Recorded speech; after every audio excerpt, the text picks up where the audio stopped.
Hello मेरे प्यारे दोस्तों, आप लोग कैसे हैं। आप लोग अच्छे होंगे और बोर्ड एग्जाम की तैयारी अच्छे से कर रहे होंगे। तो आप लोगों के लिए मैंने 15 दिन का टारगेट रखा है 12th हिंदी चैप्टर का ऑल ऑब्जेक्टिव कराने का। तो बच्चों आप लोग इस चैनल से जुड़िए और अपना 12th में हिंदी का ऑल ऑब्जेक्टिव कंप्लीट करके अच्छे नंबर लाइए। तो बच्चों हम आज पहला चैप्टर का ऑल ऑब्जेक्टिव लाए हैं। पहला चैप्टर अर्धनारीश्वर है बच्चों। इससे महत्वपूर्ण वीवीआई क्वेश्चन जो प्रीवियस ईयर में पूछा गया वह सब क्वेश्चन मैंने पीडीएफ के द्वारा बनाया है और आपको रिकॉर्डेड क्लास में दे रहा हूं बच्चों। तो आप लोग इस चैनल से जुड़िए, अपने दोस्तों के साथ चैनल को शेयर कीजिए और अपने भी लाभ पाएँ और दोस्तों को भी लाभ दे। तो बच्चों समय को बर्बाद न करें और आते हैं प्रश्न पे। बच्चों प्रश्न क्या कहता है बच्चों देखिए।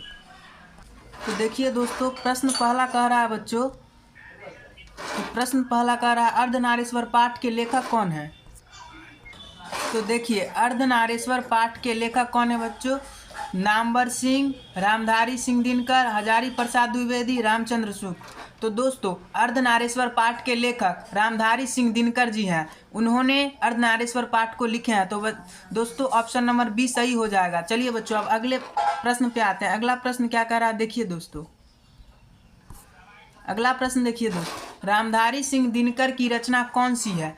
रामधारी सिंह दिनकर की रचना उसने कहा था जूठन, तीरच या अर्धनारीश्वर। तो अभी ही मैंने पीछे वाले क्वेश्चन में बताया था कि रामधारी सिंह दिनकर अर्धनारीश्वर पाठ के रचनाकार हैं। तो ऑप्शन नंबर डी सही हो जाएगा इसका। तो दोस्तों अब अगले प्रश्न पे आते हैं। अगला प्रश्न क्या कह रहा है देखिए।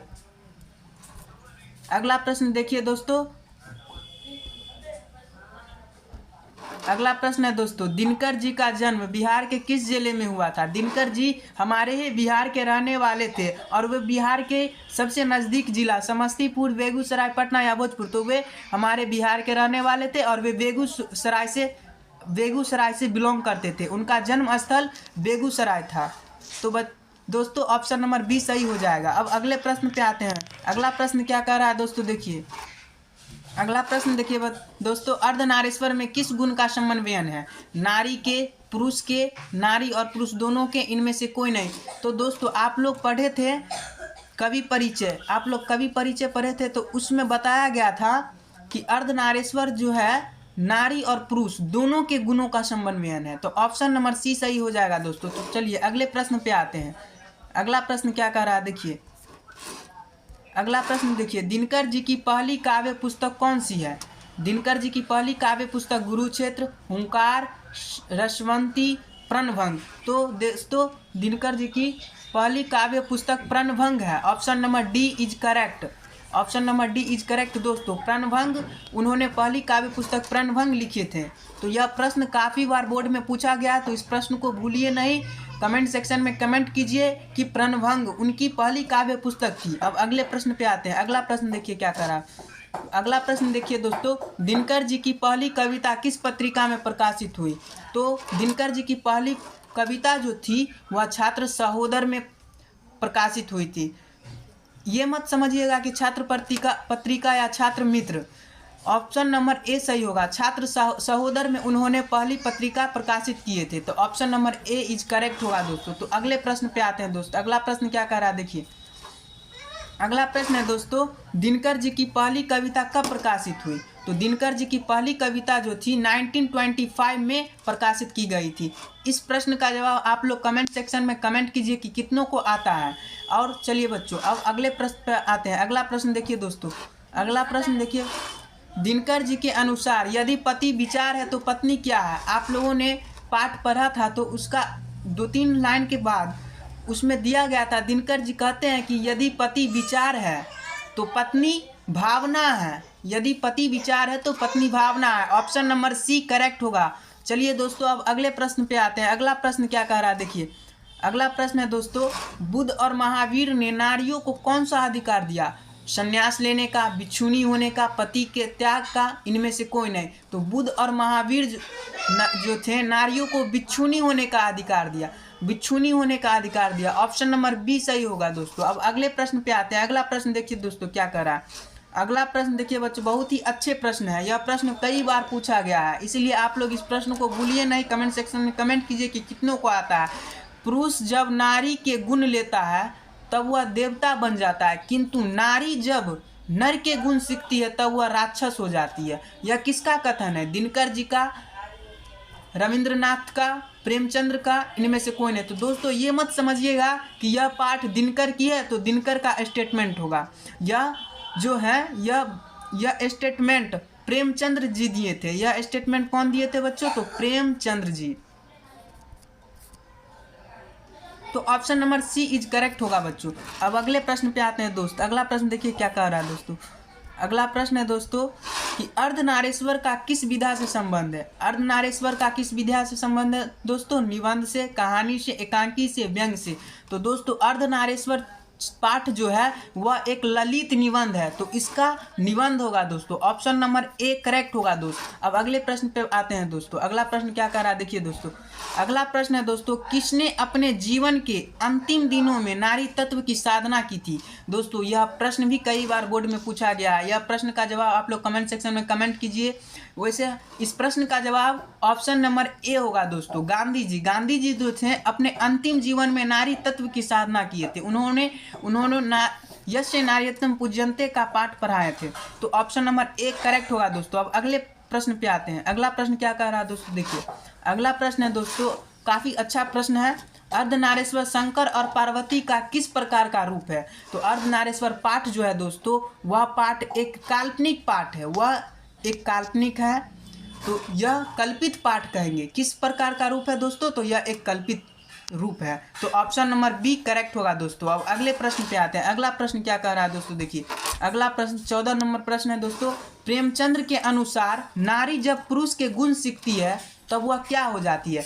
पीछे मैंने बताया था कि प्रेमचंद्र बोलते हैं कि नर जब नारी का गुण सीखती है तो वह देवता हो जाती है, और जब नर का गुण सीखती है तो वह राक्षसी हो जाती है। तो ऑप्शन नंबर डी करेक्ट होगा दोस्तों। अब अगले प्रश्न पे आते हैं। अगला प्रश्न दोस्तों 15 नंबर है।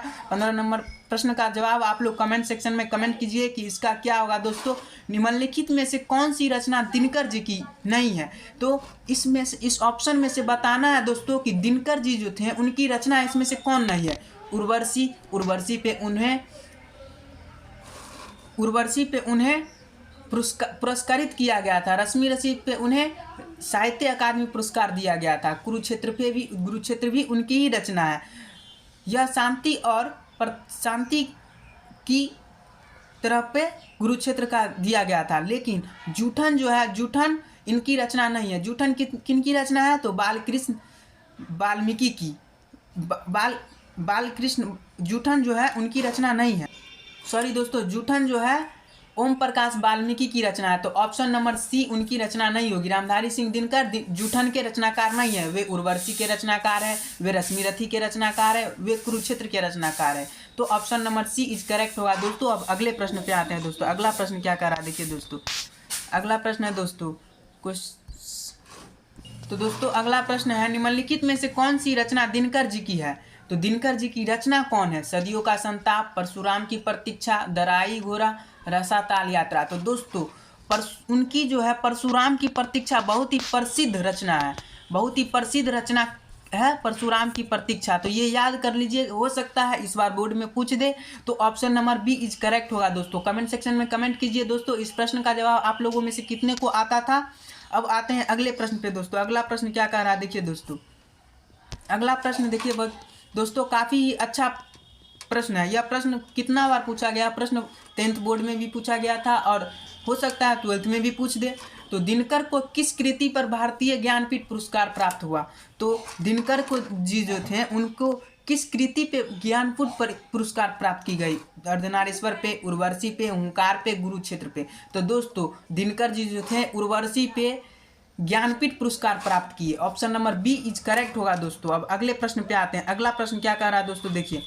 अगला प्रश्न है दोस्तों, युद्ध और शांति की समस्या पर लिखी गई काव्य कृति है। युद्ध और शांति पे जो काव्य कृति मैंने पीछे बताया था ना दोस्तों, युद्ध और शांति के पे जो काव्य कृति लिखी गई थी वह कुरुक्षेत्र है। कुरुक्षेत्र जो है युद्ध और शांति की समस्या पे काव्य कृति लिखी गई थी। तो ऑप्शन नंबर बी सही होगा दोस्तों। यह प्रश्न भी बोर्ड में कई बार पूछा गया है, तो इस प्रश्न को भी आप लोग याद कर लीजिए और बोर्ड में जाकर के फोड़ दीजिए।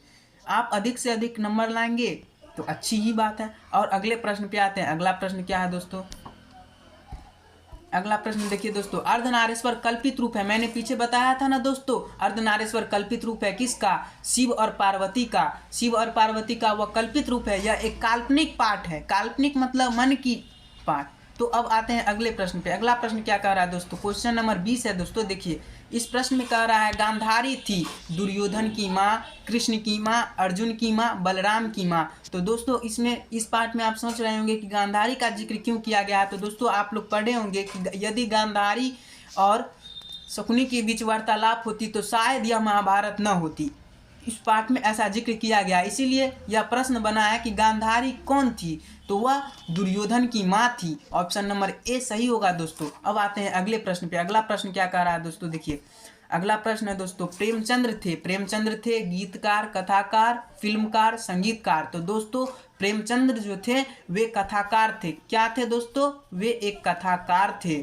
तो ऑप्शन नंबर बी सही होगा दोस्तों। अब अगले प्रश्न पे आते हैं दोस्तों। अगला प्रश्न क्या कह रहा है दोस्तों? देखिए अगला प्रश्न है दोस्तों, दिनकर का जन्म कब हुआ था? दिनकर का जन्म दोस्तों 23 सितंबर 1908, 22 दिसंबर 1912, 28 सितंबर 1911, 25 सितंबर 1917। तो दोस्तों इस प्रश्न में आप लोग कंफ्यूज नहीं होएगा। वे हमारे बिहार के बेगूसराय जिला के रहने वाले थे। वे हमारे पड़ोसी जिला के रहने वाले थे। वे हमारे बिहार के रहने वाले दोस्तों। तो उनका जन्म याद रखना बहुत ही आवश्यक है। और वे इतना ही नहीं, उन्हें राष्ट्रकवि की भी उपाधि दी गई है। तो उनका जन्म जो था वे 23 सितंबर 1908 में जन्म लिए थे बेगूसराय जिले में। तो ऑप्शन नंबर ए सही होगा दोस्तों। अब आते हैं बच्चों, अब आते हैं दोस्तों, हम लोग काफ़ी नज़दीक आ गए हैं इस चैप्टर के एंड में। अब आते हैं अगले प्रश्न पे दोस्तों। अगला प्रश्न क्या कह रहा है दोस्तों? देखिए अगला प्रश्न है दोस्तों कि दिनकर किस युग के कवि थे?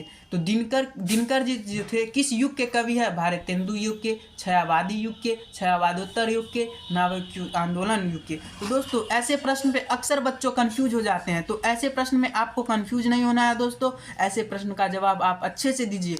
आप कवि में पढ़े थे कि दिनकर जी जो थे वे एक छायावादोत्तर युग के कवि थे। वे एक छायावादोत्तर युग के कवि थे दोस्तों। तो ऑप्शन नंबर सी सही होगा दोस्तों। अब आते हैं अगले प्रश्न पे। अगला प्रश्न क्या कह रहा है दोस्तों? अगला प्रश्न देखिए दोस्तों, अगला प्रश्न है दोस्तों, संस्कृत के 4 अध्याय किसकी कृति है? दोस्तों तो संस्कृत की 4 अध्याय गुलाबदास, हजारी प्रसाद द्विवेदी, आचार्य सीताराम चतुर्वेदी, रामधारी सिंह दिनकर। दोस्तों संस्कृत की 4 अध्याय हम लोगों को पीछे बताए थे कि उन्हें संस्कृत के 4 अध्याय पे पुरस्कार दिया गया था। तो वे रामधारी सिंह दिनकर की कविता रचना है।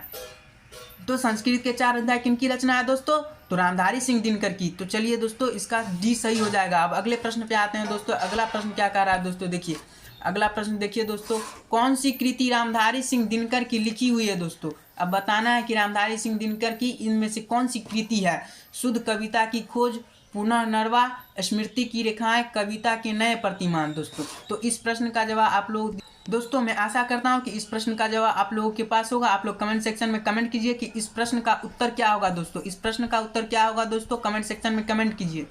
बस दोस्तों तो आज यह चैप्टर का डी एंड हो गया। बस दोस्तों यहाँ से 25 प्रश्न बना, इस चैप्टर से 25 प्रश्न बना है दोस्तों। इसमें से यदि आप सभी प्रश्न देख लेते हैं तो लगभग आप 5 नंबर पक्का कर लेते हैं। क्योंकि पूरे 25 प्रश्न में से इसी 25 में से 5 गो प्रश्न बार बार घुमा करके पूछता है एग्जाम में। तो आप लोग अच्छे से तैयारी कर लीजिए। इसका PDF पैनल आपको लिंक डिस्क्रिप्शन में दे दिया जाएगा। आप वहाँ से डाउनलोड करके फिर से इसे साप्ताहिक देख सकते हैं और अधिक से अधिक नंबर। तो दोस्तों आप लोग कमेंट सेक्शन में कमेंट कीजिए कि अगला पार्ट किसका लें, हिंदी के किस चैप्टर का अगला लें। तो दोस्तों यहाँ से आपका इस चैप्टर का डी एंड होता है दोस्तों।